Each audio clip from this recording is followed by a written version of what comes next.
Assalamualaikum warahmatullahi wabarakatuh. Bertemu lagi di mata pelajaran produk kreatif dan kewirausahaan. Kali ini kita akan membahas materi mengenai kebutuhan dan perencanaan sumber daya usaha. Namun sebelum kita masuk ke materi, kita harus mengetahui kompetensi dasar yang diajarkan, yaitu menganalisis kebutuhan sumber daya usaha dan membuat perencanaan kebutuhan sumber daya usaha.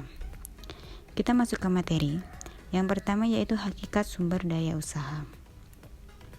Sumber daya merupakan kebutuhan untuk menghasilkan produk atau jasa yang kemudian dapat diperjualbelikan oleh sebuah usaha.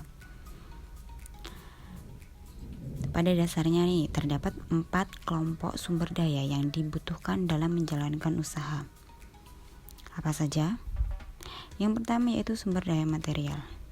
Nah, di sini yang dimaksud dengan sumber daya material itu merupakan sumber daya fisik. Misalnya, dalam sebuah industri, produsen menggunakan sumber daya material itu seperti semen, besi, kaca, mesin maupun peralatan lainnya. Dan yang kedua sumber daya finansial.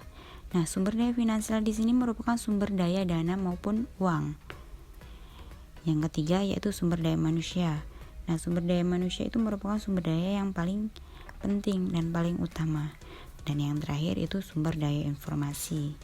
Nah, yang dimaksud dengan sumber daya informasi di sini maksudnya, misalnya sebagai seorang wirausahawan, penting untuk mengetahui tentang kebutuhan konsumen, strategi dari pesaing, perkembangan teknologi, dan kebijakan dari pemerintah yang berkenaan dengan usaha yang akan dijalankan.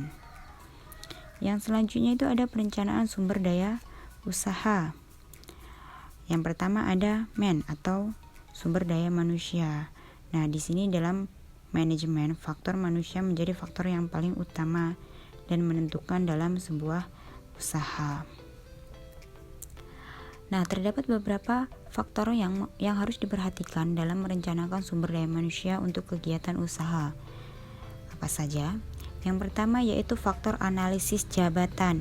Nah, di sini faktor analisis jabatan itu maksudnya adalah suatu kegiatan untuk memberikan analisis atau menganalisis pekerjaan-pekerjaan yang harus dilakukan. Misalnya, dalam sebuah industri desain interior, pekerjaan-pekerjaan yang dibutuhkan adalah membuat desain untuk kebutuhan sebuah ruangan dalam bangunan.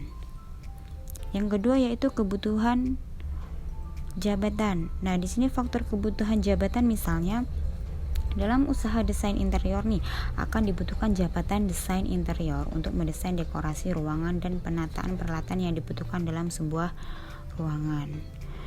Yang ketiga, faktor aturan tugas dan tanggung jawab karyawan. Dan di sini misalnya seorang desainer pada usaha desain interior memiliki tugas membuat desain sesuai dengan pesanan pelanggan. Dan yang keempat yaitu faktor kebutuhan perekrutan. Nah, di sini perekrutan adalah penerimaan karyawan untuk sebuah usaha. Nah, perencanaan sumber daya manusia itu bertujuan untuk mendapatkan tenaga kerja yang sesuai dengan kemampuan dan keahlian untuk berkoordinasi dengan tenaga kerja lainnya dalam menjalankan operasional usaha. Dan yang kedua itu ada money atau uang. Nah, money atau dana itu dibutuhkan sebuah usaha untuk membiayai operasional usahanya, baik kegiatan produksi maupun kegiatan penjualan. Nah, di sini ada contoh biaya yang perlu direncanakan untuk sumber daya usaha. Itu misalnya biaya bahan baku, itu contohnya usaha produksi baju seragam. Nah, biaya bahan baku yang digunakan itu untuk membeli kancing, kain, resleting maupun benang. Kemudian ada tenaga kerja. Nah, biaya yang dibutuhkan itu untuk membayar gaji karyawan. Selainnya juga ada listrik, telepon, internet, dan biaya administrasi, terus biaya transportasi dan biaya kemasan. Dan yang ketiga itu ada material atau bahan baku. Nah, bahan baku merupakan bahan-bahan yang digunakan untuk mencapai tujuan. Tujuannya apa? Yaitu menghasilkan produk untuk dijual. Bahan baku biasanya itu terdiri dari bahan setengah jadi maupun bahan jadi.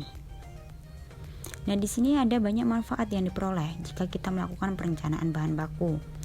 Yang pertama itu mempunyai standarisasi bahan dalam jumlah, ukuran, jenis, merek, dan bahan baku. Yang kedua, mengetahui pemasok atau penyedia bahan baku yang sesuai dengan harga yang bersaing. Yang ketiga yaitu dapat menghitung harga pokok produksi produk yang akan dijual. Di sini ada contoh standarisasi bahan baku. Yang pertama yaitu ada bahan baku utama, yaitu bahan yang digunakan untuk sebuah usaha. Yang kedua yaitu jenis bahan pelengkap. Yang ketiga kebutuhan bahan. Yang keempat merek bahan baku. Dan yang kelima harga bahan baku. Yang selanjutnya ada mesin. Nah, mesin di sini merupakan peranan penting dalam proses produksi, terutama untuk jenis usaha yang membutuhkan peralatan untuk menghasilkan produk. Ini contohnya. Contoh perencanaan mesin dalam usaha pembuatan konten video YouTube. Di sini ada jenis mesin, misalnya kamera DSLR atau mirrorless. Jumlahnya 1 unit, ukurannya minimal tipe 1100D, mereknya Canon ataupun Fujifilm. Selanjutnya ada jenis mesin tripod kamera, jumlahnya 1 unit, ukurannya minimal ukuran 1M, mereknya Waving. Nah, masih banyak lagi. Kita lanjutkan. Yang kelima yaitu metode.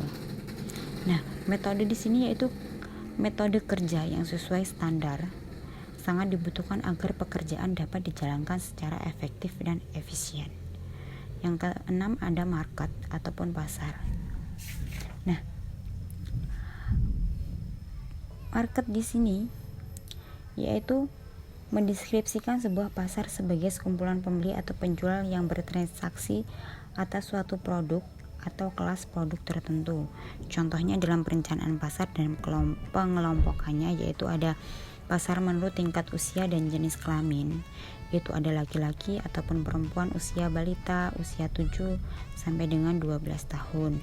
Kemudian ada pasar menurut tingkat pendidikan atau profesi, itu ada TK sampai dengan SD, SMP sampai dengan SMA atau SMK, D1, D3, S1, S2, S3 dan lain-lainnya. Kemudian ada lagi pasar menurut wilayah.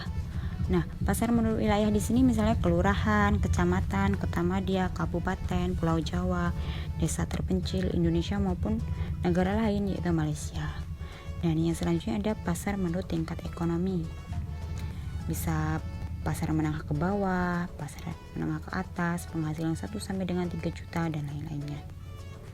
Dan yang kemudian yaitu pasar menurut segmentasi. Itu ada B2B, distributor, agen atau grosir, pengecer atau penjual langsung dan lain-lain. Nah, itulah materi mengenai kebutuhan dan perencanaan sumber daya usaha. Terima kasih atas perhatiannya. Sampai berjumpa lagi di materi berikutnya. Wassalamualaikum warahmatullahi wabarakatuh.